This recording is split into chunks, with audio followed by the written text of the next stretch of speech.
Ay kabahay, itong property sa likod ko is available and ready for occupancy. So kung ikaw ay naghahanap ng property here in Imus, Cavite, this is located lamang here in Anabu, Imus, Cavite, along Aguinaldo Highway. It has a lot area of 150 square meters and floor area of 197.5 square meters. So this is a single attached unit, complete finished turnover, and ready for occupancy. Tara, check natin ang ating property. Before we enter mga kabahay sa ating featured property, I just want to update you guys that we will having a price increase on August 10. So kung ikaw ay interested to view this property, send us a message before August 10 so you can view and reserve this property. So old price natin ngayon is 11.2 and as you can see ang ating facade, very minimalist pa rin ito and modern. Ito po ang ating carport area. Meron na itong included na fence and gate sa ating turnover. Kaya nito mag-accommodate ng 2 sasakyan. Meron tayo ditong address na made of concrete and doorbell. So meron na tayo ditong porch area. Tara, check natin ang ating property. Tara kabahay, pasok tayo dito sa ating porch area.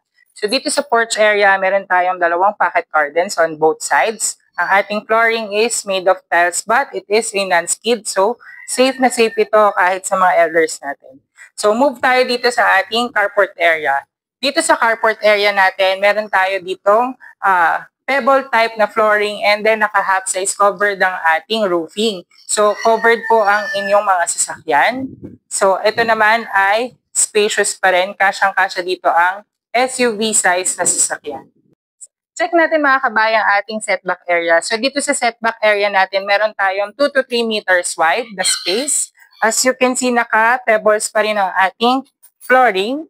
On this naman is the 700 liters Inca water tank which is free upon turnover. Meron tayo ditong provision for your automatic washing machine and this is the service door access to your kitchen area.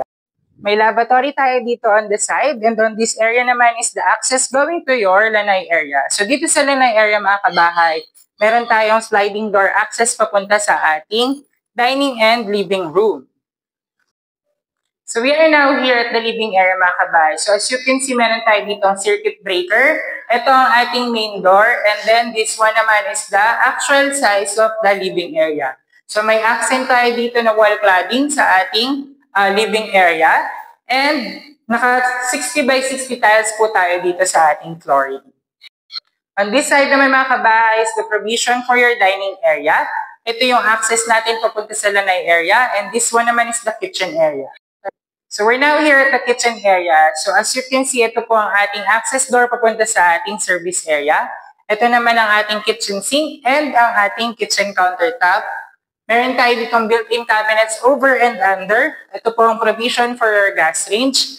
And upon turnover, syempre included din po itong ating pull-out na storage area. So dito sa ating ground floor mga kabahay ay meron tayong isang bedroom. It can fit a single-size bed or double deck. Pwede itong room for your elders or maids room. Meron tayo ditong awning window, built-in cabinet, and of course, may access tayo papunta sa ating common toilet.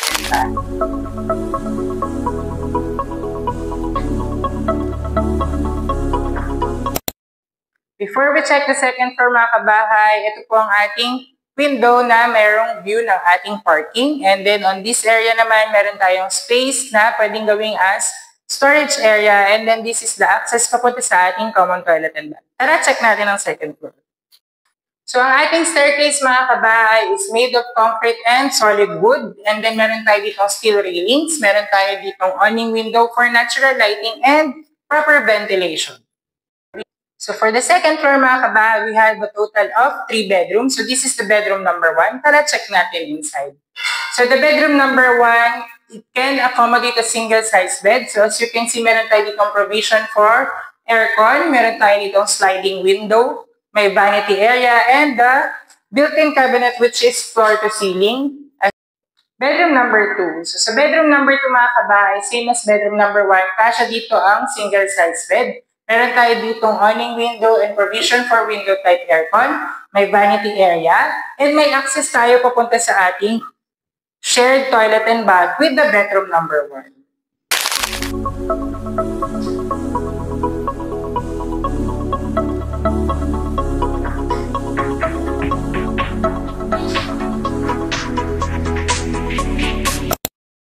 Let's check the master's bedroom. So upon entering mga kabahay, meron tayong access dito papunta sa ating master's toilet and bath. Complete fixtures ito upon turnover with shower enclosure, lavatory, toilet seat, and a bathtub. So dito sa master's bedroom mga kabahay, meron tayong built-in cabinets na included upon turnover, floor to ceiling din to, and ang kaibahan nito sa ating bedroom 1 and 2, mas marami itong kayang i-accommodate. Meron tayo ditong vanity area. Ito naman ang ating access papunta sa ating balcony area. On this area naman mga kabahay would be your bed. So ito po ay kasya at kaya mag-accommodate up to double size bed. Meron tayo ditong sliding window and this one is a fixed window for natural lighting. Let's check the balcony area mga kabahay. So dito sa balcony area, makikita nyo malakas ang hangin. So kapag nakabukas ang inyong sliding door, maganda ang inyong ventilation. Pwede kayo maglagay dito ng coffee table on the side. Nagustuhan mo ba ang ating featured property for today mga kabahay? Kung ikaw ay interested, habol na sa ating old price. So beat the price increase. Effective August 10, we will be having a price increase. So kaya kung ikaw ay interested to view this property or reserve this property, please send us a message at 0916-518-4710. Again, this is Juan Tapawan of Exusio Properties, your PRC, and this is the accredited salesperson. Thank you for watching.